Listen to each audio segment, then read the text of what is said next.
Tere! Eilses valimisstuudios oli Riho Terrase personaalküsimus endiste ministrite ja peaministri poolt arutusel. Ühte soovitan küll, parandada oma funktsionaalset lugemisoskust ja kuulata ja saada aru tekstidest, mis ma räägin. Mina oma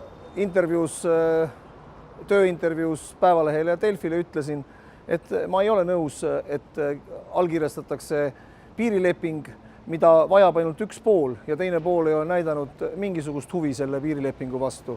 Küll aga ei esitanud ma Venemaale ühtegi territoriaalset pretensiooni, nagu see kõlada võis.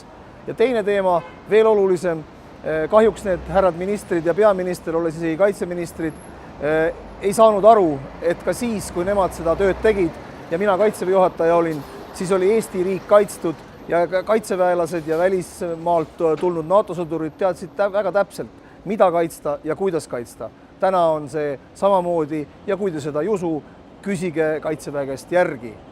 Lugemisoskus annab eelised.